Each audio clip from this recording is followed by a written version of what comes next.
കാലാകാലങ്ങളായിട്ട് ജനവിശ്വാസമല്ലേ ശബരിമല, ജനത്തിൻ്റെ വിശ്വാസമാണ്. അവിടെ യുവതികൾക്ക് പ്രവേശനമില്ലെന്ന്, പ്രായപൂർത്തിയായ യുവതികൾക്ക് പ്രവേശനമില്ല എന്നുള്ളത് കാലാകാലം തൊട്ട് എല്ലാവർക്കും അറിയാവുന്നതും.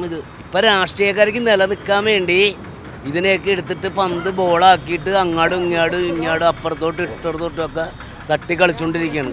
ഇതിന് മറുപടി അവർ തന്നെ പറയട്ടെ. ഗവൺമെൻറ് ഒരു സമയത്ത് ഈ പറഞ്ഞാൽ യുവതികളെ കയറ്റണം എന്ന് പറഞ്ഞാൽ ആ ഗവൺമെൻറ് ഇപ്പോൾ മറ്റേ അയ്യപ്പ സംഗമവും കാര്യങ്ങളും ഒക്കെ ആയിട്ട് മുന്നോട്ട് പോവാണ്. അതാണ് ഈ പറഞ്ഞത്. അവർക്ക് തോന്നുമ്പോൾ ഈ മാറ്റാനും മറിക്കാനും അവർക്കേ കഴിയുള്ളൂ. രാഷ്ട്രീയക്കാർ തന്നെ തീരുമാനിക്കണത് എന്ത് വേണമെന്നുള്ളത് മനസ്സിലായോ. ജനങ്ങളുടെ വിശ്വാസം തന്നെയാണ്. ആ വിശ്വാസത്തിൽ ഒരു ഇതും ഇല്ല. ഇപ്പോൾ രാഷ്ട്രീയക്കാർക്ക് ഇവിടെ നിലനിൽക്കണമെന്നുണ്ടെങ്കിൽ ഇതേപോലുള്ള കാര്യങ്ങൾ അമ്പലത്തിനെയും പള്ളിനെയും മുസ്ലിം പള്ളിനെയും വർഗീയതയാക്കി തല്ലുപിടിപ്പിച്ച് വെട്ടും കുത്തും ഉണ്ടാക്കി വെച്ചിട്ട് അവർക്ക് ഈ ചോരയെ കുടിച്ച് നിലനിൽക്കണം. ഇത്രയേ ഉള്ളൂ കാര്യങ്ങൾ, വേറെ ഒന്നുമില്ല. ഇതാണ് സംഭവം. സർക്കാർ അനുകൂലമായിട്ട് സുപ്രീം കോടതിയിൽ റിപ്പോർട്ട് കൊടുത്തു കഴിഞ്ഞാൽ അവര് കുഴഞ്ഞിരിക്കണല്ലേ, അവര് കുഴഞ്ഞിരിക്കുകയാണ്. ചക്ക കുഴയും പോലെ കുഴഞ്ഞിരിക്കുകയാണ്.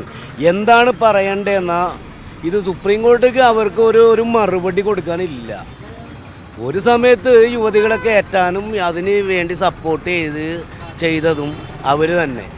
അവർക്ക് ഇപ്പം അത് വേണ്ടാന്നുള്ള സംവിധാനം. കാരണം അടുത്ത ഇലക്ഷനാണ് വരുന്നത്.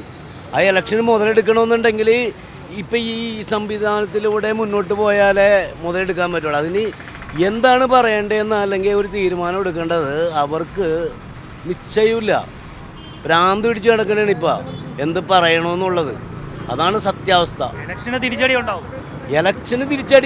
ഇലക്ഷന് അല്ലാതെ തന്നെ ഈ പറഞ്ഞ ഇത് മറ്റേ ഇതൊന്നുമല്ലല്ല. ഈ നമ്മൾ തുടർഭരണം പോയതൊക്കെ നമുക്കറിയാവുന്നതാണ്. ബംഗാളും കാര്യങ്ങളൊക്കെ ആയിട്ട് ഒരുപാട് സ്ഥലത്തെ കാര്യങ്ങളാണ്. തുടർഭരണം ആർക്കും വേണ്ടാന്നുള്ളത് എല്ലാവർക്കും സഹാക്കൾ പോലും തുടർഭരണം വേണ്ടാന്നുള്ളത് പറഞ്ഞിട്ടുണ്ട്, വ്യക്തമാക്കിയിട്ടുണ്ട്.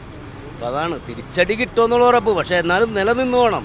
അതിൻ്റെയൊക്കെ ഒരു സംവിധാനമാണ് ഇതിനകത്ത്. അപ്പം എന്താണ് പറയേണ്ടതെന്ന് ഒരു ഇതും കിട്ടാതെ ഇരിക്കുകയാണ് സർക്കാർ.